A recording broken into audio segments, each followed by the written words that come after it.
Welcome to VikeFans.com's exclusive series, Jay's All-Out-Blitz. A look inside the key challenges and issues facing NFL players and the Minnesota Vikings in 2013. And now your host, Tom Moore, and former NFL linebacker, Jay Foreman. Welcome, everyone, to VikeFans.com and our October 9th edition of Jay Foreman's All-Out-Blitz series. I'm Tom Moore, and I'm joined by former NFL linebacker Jay Foreman. And wow, Jay, it's been 2 weeks since we last aired, and the Vikings are undefeated since then. Of course, one of those weeks was a bye week, but we'll take anything we can get for this 2013 season. Yeah, when you go into a bye week, you actually want to still work on some of your deficiencies. Obviously, they'd like to go into the bye week undefeated, but they start off a little slow, and they were able to go over to London and actually played pretty well under adverse circumstances. And so I know they're going to be feeling fresh and ready to kick off the second part of their season. So I think it's going to be a really good thing for them. The bye week couldn't be at a better time. And then obviously they made some big moves here in the last 48, 72 hours. So we'll see what happens here come Sunday. Well, you allude to it, but there's no other way to start our conversation tonight than to ask you about the wheeling and dealings of the Viking front office to bring former Tampa Bay #1 draft choice Josh Freeman into what is now a full-fledged quarterback controversy. Why do you think the Vikings made this move, and what does Freeman offer to the offense that differs from Ponder and Castle? Well, he's a former Pro Bowl quarterback 2 years ago. He has a big arm. He has playmaking ability. He isn't really a running threat, but he can run enough where he can pick up enough first downs. Big guy, big kid, and he has all the intangibles and all the attributes that you look for in a high-caliber starting quarterback in the NFL. So even though that he had a rough go at it down there in Tampa the last 2 years, I think the Vikings were able to look past that and see the potential of him. And it was actually a low-risk, high-return move by them where they have for the rest of the year, see what he can do, and then if they want to keep him around, they'll be able to bring him back for camp next year and have a full-fledged competition between him and Ponder. That would be pretty exciting. When you look at the difference between Freeman the first couple of years and the last 2 years, what do you see different in his game that's made him drop off?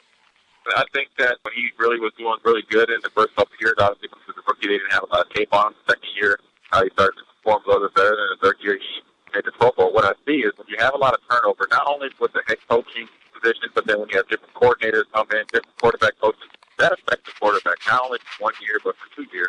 Then Giano come in there, and he's a totally different coach. He doesn't have any obligation to Josh Freeman.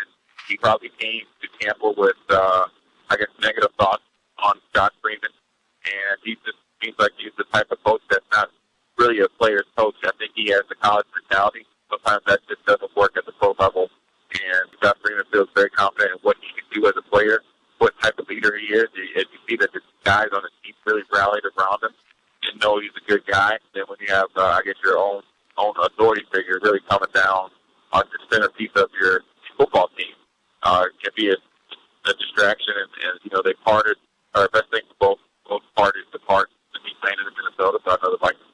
Now you've got a situation where Ponder's now recovering from an injury he had, but when he's healthy again, do you expect he's the number 2 or the number 3 quarterback on this team right now? He's going to be number 3, and I think it's something that where he's going to, I think, maybe be a code number 2. I think that if the Vikings have a couple more losses where they foresee a playoff run is out of the realm of things, I think they would probably throw him in there maybe before Matt Castle. I think it's something they're going to have to get him reps. I think Christian Ponder, and the way he's been playing, I think the rope is really short. And I think it's something that at the beginning of the season, I don't think they envisioned Josh Freeman being available after the 4th game of the season. It's something that it just fell into their lap. Josh Freeman wanted to come to Minnesota. There's tons of teams that were really looking at him. As you know, that there's probably about 16 teams out there that really aren't settled at the quarterback position, and Josh Freeman is a franchise quarterback. So when the Vikings can have him, Christian Ponder, and then obviously Matt Castle, and then Steve Webb as an emergency, as a more of a dual threat and change of pace quarterback, they're pretty set at that quarterback position as long as one of them steps up and takes their reins as a starter on the team. Well, Jay, you've been on NFL teams with these quarterback controversies, I know. So I want to ask you, when you're in the locker room, what's the reaction going to be like from some of the players after they see Castle step up and now they've got a brand new face in the locker room? First and foremost, all the guys on the team know it's a business. If they don't, they just found out a couple of days ago. Secondly, as a player, you practice against all these quarterbacks. Now, obviously not Josh Freeman, but Castle, and Ponder all offseason. So you kind of know in your mind who's the better quarterback, even though sometimes guys play because their draft status, how much they have invested in them. But then also new face comes in. Guys are really going to look and see how Christian Ponder reacts. They're going to see if he really steps his game up or if he goes high to the corner, because guys are always looking to their quarterback for their confidence, regardless of how long he's been in the NFL. The quarterback is the face of the team. He is the leader of the team, whether he likes it or not. And I think the Vikings made that move for a couple of reasons. One, they figured they can take a flyer on a franchise quarterback with low risk and high return. Two, they have Matt Castle, who's proven himself to be a stopgap starter. Then also, three, we'll see if it motivates Christian Ponder coming out of the bye week to play better and not just play to go 12 or 15 for 106 yards. They need Christian Ponder to push the ball down the field and be an NFL quarterback, and especially perform like a quarterback that was picked number 12 overall pick. Do you get at all worried from your experience of seeing this happen before that the acquisition of Freeman could split the locker room for those who support Castle, those who support Freeman, and even a smaller group that supports Ponder? It could get divided, but I think that Leslie Frazier and Foreman and all the guys up there in the scouting department, I think they're going to do a good job. They know what they're doing. They've drafted well. They've traded well. They've signed good players in free agency. They know what they're doing. I think that, yeah, of course, guys are going to want certain players to play. That's only natural. But at the end of the day, whoever plays, they're going to go out there and play 100% for it. Now, you might not like it, but that's just the NFL, and that's the business part of the NFL. Sometimes guys that shouldn't be playing are playing, but eventually the cream rises to the top. Coach Leslie Frazier, including his press conference this week, continues to say he has faith in Ponder as his long-term quarterback. Jay, could that possibly be true when Castle may have already supplanted him as the starter and they just acquired a highly drafted 25-year-old to compete for the job? It's hard to believe, but then also Leslie Frazier knows he has to keep Ponder with confidence. And the only way that a quarterback young and fragile like as Ponder is that they're either going to give him the confidence. I hope fans don't think that Josh Freeman is coming to the Minnesota Vikings to back up for 2 or 3 years when he just started as from a rookie on all the way until now being signed by the Vikings. He's coming here to, I guess, rehab his image, rehab his mindset, but then also he's coming here to start. If not for the Vikings, he's auditioning for the rest of the NFL or teams that need a quarterback for next year as well. One of our members, Thunder God, wants to know if you think Viking management has a long-term plan in mind with the acquisition, or do you think they're just winging it? I think it's a little bit of both. I think it's a wait-and-see project. You know, like I said, they're paying a guy $3 million for the rest of the season. He has a lot of money, but thinking about quarterbacks, and especially when you're thinking about franchise quarterbacks, that's not a lot of money. What they're trying to see is how they're going to fit him into the game plan, how they're going to get him reps in the game to evaluate him for that long-term process, if that is what they choose to do. But then also they have to weigh how does this affect Christian Ponder, because once Josh Freeman goes into the game and leapfrogs not only Matt Castle but Christian Ponder, they start. The Christian Ponder project is over. They put all the chips in for Josh Freeman, and moving forward, he's going to be the starter. And then they're going to have to go for, I guess, the playing field with Christian Ponder and what he's going to do. So it's going to be very interesting in the next, I would say, 2 to 4 games to see how that quarterback position plays out, not only with playing time, but the pecking order as well. Because let's face it, Matt Castle looks 2 or 3 times better than Ponder in just 1 start versus Ponder in 3. So it's going to be very interesting to see what happens. Well, you mentioned Castle, and 2 weeks ago against the Steelers in London, Castle, in fact, finally gave the pass offense a spark. What did you see from watching Castle that helped him make the passing game more efficient, and do you believe he's more than a short-term solution? What I saw from him is I saw him playing with the confidence of not being afraid to fail. He was out there. He had a great command of the offense.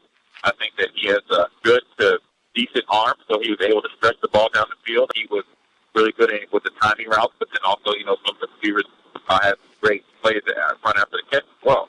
The long-term, I guess, prognosis with Castle, I think, yeah, they keep him around long-term. I don't envision them handing over the keys to the franchise to him and being a franchise starting quarterback. And he's shown he's a good, serviceable backup, but I don't envision him as being one of the top 32 starting quarterbacks in the NFL right now. But I think that he's somebody that you can rely on periodically for a 2 to 3 year span that will pay high dividends in a limited role. And that's where he really excels, and that's what he showed you against the Steelers.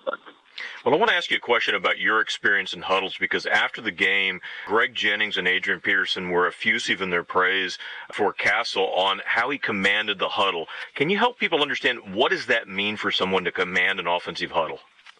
Well, it's somebody that he stepped into the huddle with 100% total confidence in his abilities as a leader. And athletes are creatures of habit, but then athletes are also to evaluate each other. We operate on a lot of senses, and when he got into the huddle, they sensed that he's been there before. He has confidence in himself, and so therefore, it gave all the other 10 guys in that huddle more confidence to go out there and play. And I you see with the way they've been playing, they showed a lot more confidence. They had some funk, and then also they had a belief that they knew Matt Castle was going to come in and do some good things. The whole issue with the passing offense and the quarterback controversy has taken some attention off the defensive problems, and there certainly have been. Viking defense is ranked 29th in the league. They're giving up almost 430 yards a game. Is there something that defensive coordinator Alan Williams can do to help minimize the deficiencies of the pass defense? This game here obviously was the game that they really busted out with the pass rush, having a lot of pressure on Big Ben back there. I think what has happened when you have two cornerbacks in particular that aren't established starters, the offenses are able to pick on whatever corner they want. And then with Aaron Henderson, making a transition into the middle, he struggled a little bit in pass coverage, but he's gotten better every single week. So I think eventually, as this defense gets used to playing with each other, they get everybody back healthy, that pass rush gets ramped up like it usually is on a year-to-year basis, I would envision that pass defensive numbers will come down drastically, and they'll start to play Viking defense that everybody else is used to playing. It seems like they try to protect the defensive backs because they're younger, they're not as capable on man-to-man coverage. They have them back off the receivers, 6, 8, 9 yards off the line. Is there a way they can adjust that to make the coverage tighter? Yeah, they can play a little bit more bump and run. They can play a little bit tighter zone coverage. I mean, let's face it, the Viking DBs, even though they're young, they're not slow. They're not out there running 4.6, 4.7. They can run. Let them get them up there, and if you're going to play zone, let them challenge the guys off the line of scrimmage. It's about the timing of the offense, but then also to give them confidence to playmaking ability. Because even with playing zone, they're able to see the passes and be able to break on the ball faster than outgame man-to-man defense. So put them up there a little bit tighter. Show the confidence in them, because the mindset of a defensive player, if somebody's telling me as a linebacker that I need to play 6 to 7 yards off of a tight end or a running back, that's telling me subconsciously that you don't have any confidence in me as a football player or as an athlete to cover these guys. See, that maybe it's some of my fault by not performing well enough in the preseason. But here we are in the season, and you can't just run one coverage or a few coverages, and every time the defensive backs are 6, 7 yards off the ball, you'll get killed every time in the pass game. And that's with the Packers so far this season. The Vikings have been exploited with the coverages and their pass coverage technique. When you look at the Carolina Panthers, the next opponent on the schedule, what do you see about them on film, and what do the Vikings need to do to contain quarterback Cam Newton? Well, first and foremost, the Carolina Panthers generally have a decent offensive line. They can run the ball and they can pass the ball. Any defense needs to play well against the run, and that's including keeping Cam Newton in the pocket so he doesn't scramble and get 80, 90 yards rushing himself. Secondly, Steve Smith is their only established receiver. I would envision that they're going to do something where they're going to either play a guy on underneath him and then one over top, or constantly double him or run some zone where you're really favoring everything with Steve Smith, because he is the only legitimate playmaker on the outside. Once you eliminate him, I think that works to the Vikings' defensive advantage and able to blitz more against Cam Newton, disguise different coverages, and take away his number one option moving forward. Should pay big dividends, and I'll see with the offense if it continues to play like it did last week against the Carolina defense that played well at times, can still run their passes themselves, but then also struggled at times this year. I think it would be the Vikings' advantage to pull out a game, which I think is going to be a close, hard-fought victory in the first place. Well, elsewhere in the NFL, I know you do quite a bit of work for the Houston Texans, and as a former longtime Texan linebacker, I know you're pretty connected to the team. What's going on in Houston with quarterback Matt Schaub, and is his starting job in jeopardy?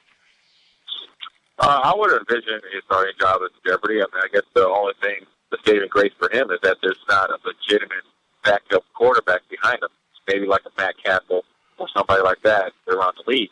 They only have T.J. Yates and Cade Keenum, which aren't you really want to hand over a well-stocked playoff team to, even if Matt Schaub is struggling or continues to struggle. But I know Matt Schaub is not sleeping too much at night. He's had 4 straight games with throwing interceptions for touchdowns. He hasn't played well really all season long. And then obviously when you're a quarterback, you get blamed for a lot more than probably your responsibility. But then also you get awarded for a lot more that you're responsible for as well. So I know there's a lot of pressure mounting in Houston. They have an extremely hard schedule. The Colts are playing well. They're lucky to be 2-3 right now because they had a miracle comeback against San Diego and won in overtime against the Titans. So essentially they could be 0-5 and really thinking about cashing in the season. But for 2-3, they still have a chance to win a division, possibly get home field advantage if they get on a run and start playing some good football. The problem with them, really, to be honest with you, regardless if you take out the 49ers, Las Vegas have not played a full game. They thought they played a full game against Seattle. They took their foot off the gas. Seattle came back. With the interception for touchdown, which started it off. Seattle came back and won at the end of the game. This is a 60-minute game in the NFL. There's so much parity. Even though you were 12-4, 11-5 the year before, a team that wasn't very good the year before could beat you and beat you on a consistent basis if you don't go out and do the little things and play well. If they can get their quarterback situation turned around, it sure appears they've got the right type of defense to go deep in the playoffs. Most definitely. The defense is playing really well this year. I think they're number 1 overall ranked. I think they're getting the dividends back from Brian Cushing coming back because he's such a dynamic playmaker. He's a force on the inside. Couple him with J.J. Watt, Antonio Smith. Whitney Merciless is playing well on the outside, bringing some peace. And out there you have Jonathan Joseph, who's a Pro Bowl quarterback, along with Frank Jackson. You have the Hall of Famer in waiting, Ed Reed, and then also Daniel Manning. You can't put together a better defense, top to bottom, as far as starters. What they need now is they need the running game to get going a little bit better, and they need Matt Schaub to not lose the game, but manage the game to win the game. Play a little bit better than just a manager, and I think the Houston Texans will play really well for the rest of the season. We're seeing so many of the NFL teams trying to implement the read option with their mobile quarterbacks, but we're also seeing injuries on the rise with these quarterbacks, and most recently, Mike Vick for the Eagles was knocked out in the game versus the Giants. Jay, do you think that the quarterback can survive in the NFL in the long term running the read option? I don't think so. I think it's going to be a year, 2 years type of thing. You have to look at RG3. He didn't make it a whole year. Russell Wilson is a little bit stockier built guy, and their offense isn't a full read option offense. They're West Coast drop back, get him out on the edge type of offense. He's athletic. So when you look at Mike Vick, he's had a long history of injury problems. That offense doesn't help him one bit.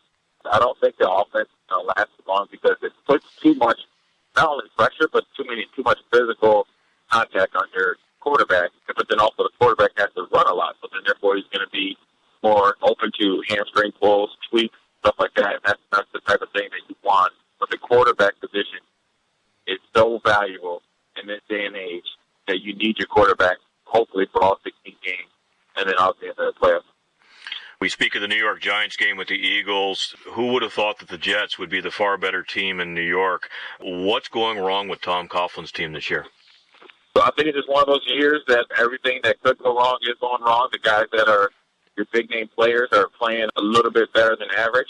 Eli Manning has turned the ball over at an astronomical rate, but I think that he's doing that because he's trying to make plays and trying to make up for the score or if the defense isn't playing well. I'm very surprised that Justin Tuck hasn't really came out and played well. He talked really the last 2 years that he wanted to get back to his old self and hasn't really performed well. The pass rush isn't as dominant as it has been in years past. And then their running game is struggling, and also the offensive line is struggling. So essentially the Giants are a team that's trying to repair themselves, and they don't have any tools to repair it right now. And so they're just hanging on by a thread when you have a mix of young guys that aren't established, that don't know the Giants' way, with a lot of the old guys that have won 2 Super Bowls and know how to win. So you see that right there, that dynamic right now is not working for the New York Giants. But if anybody can get it turned around, it's the Giants' Tom Coughlin. For the folks in Minnesota who are griping about 1-3, and when you look at the Giants, it could be a whole lot worse. So I guess we do have some things to be thankful about. Yeah, that's true. You can be over versus if you got one victory. Then obviously last time the Vikings played, they played pretty well, even though Pittsburgh was trying to mount a comeback, which happens in the NFL. But the Vikings were able to hold on and have a good trip. Well, that brings a close to our edition of Jay Foreman's All-Out Blitz. And next week, Jay will return to talk about his reactions to the game against the Panthers, give us a preview of the Vikings' battle against the Giants in New York, and also tell us what he sees around the rest of the NFL. So until then, I'm Tom Moore. And I'm Jay Foreman. We'll see you soon.